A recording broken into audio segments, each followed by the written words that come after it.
अस्सलाम वालेकुम नाज़रीन, मां आहियां शुएब अली उमरानी ऐं तव्हां ॾिसी रहिया आहियो BR टाइम न्यूज़। सभ खां पहिरियां शामिल कंदासीं हीअ रिपोर्ट।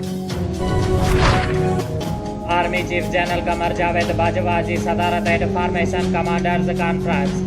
फॉर्मेशन कमांडर्स जो पाक फ़ौज जे ख़िलाफ़ कुझु हल्कनि जे हालिया प्रोपेगंडा जो बि नोटिस। ISPR मुताबिक़ हिन प्रोपेगंडा जो मक़सदु सोसाइटी ऐं इदारनि विच में ख़लीफ़ पैदा करणु आहे। पाक फ़ौज रियासती इदारनि जे मुहाफ़िज़ आहे ऐं बग़ैर कंहिं समझौते जे हमेशह रहंदी।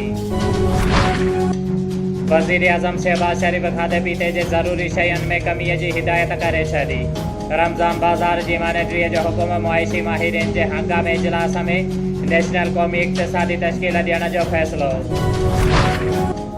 इस्लामाबाद जे होटल में PTI कारकुन जो मुनारफ़ रुकन असेंबली नूर आलम ख़ान सां बदतमीज़ी गारियूं ॾिनियूं, जंहिं ते झेड़ो थी पियो। मुस्तफ़ा नवाज़ खोखर ऐं ॿिया रहनुमा बि वीडियो में नज़र अची रहिया आहिनि।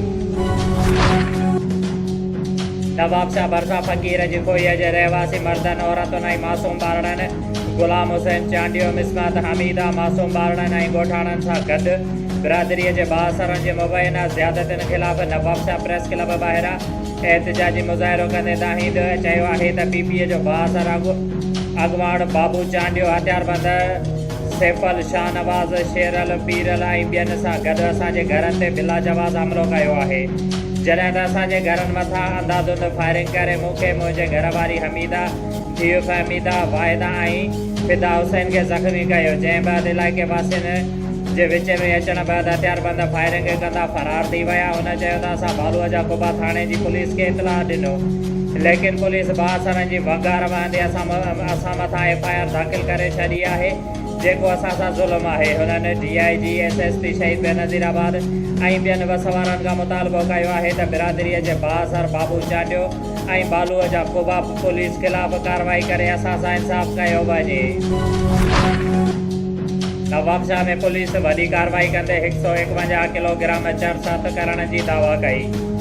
SSP शहीद बेनज़ीराबाद अमीर सऊद मक्सी SP ऑफिस में प्रेस कॉन्फ्रेंस कंदे ॿुधायो त दौड़ पुलिस जे SHO सैफुल्ला बुगियो जी क़यादत में वूमेन पुलिस सां गॾु कुझु इतलाहनि ते नाकाबंदी करे दौड़ थाणे जी हद में BLA 739 नंबर वारी मेहरान कार खे रोकियो, जंहिंजी तलाशी दौरान 151 किलोग्राम आला मयार जो करोड़ रुपयनि जो मालियत जो चर्स हथु करे वरितो आहे।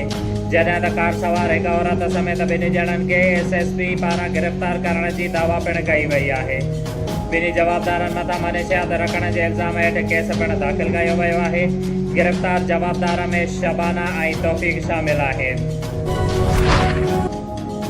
इलेक्शन कमीशन ऑफ पाकिस्तान जे जारी कयल हिदायतुनि तहत डिस्ट्रिक्ट इलेक्शन कमिश्नर शहीद बेनज़ीराबाद परवेज़ अहमद कलोड़ो पारां हिकु वोटर्स आगाही programme government municipal higher secondary school में मुनक़िद कयो वियो। प्रोग्राम में स्कूल जे प्रिंसिपल दीन मोहम्मद पठान, मसरूर मेमण समेत उस्तादनि ऐं शागिर्दनि शिरकत कई। उन मौक़े ते आगाही प्रोग्राम में ख़िताब कंदे डिस्ट्रिक्ट इलेक्शन कमिश्नर शहीद बेनज़ीराबाद परवेज़ अहमद कलोड़ो चयो त 18 साल ऐं उन खां वधीक उमिरि जे समूरनि नौजवाननि खे घुर्जे त हू नादरा मां पंहिंजो शनाख़्ती कार्ड हासिल करे ईंदड़ मक़ामी ऐं आम चूंडुनि लाइ पंहिंजो वोट रजिस्टर्ड कराइनि। उन खां अलावा नौजवाननि खे उहो पिणु घुर्जे त हू बहैसियत बाशऊर शहरी वोटर जी आगाहीअ जे इन समाजी मुहिम जो हिसो बणिजनि।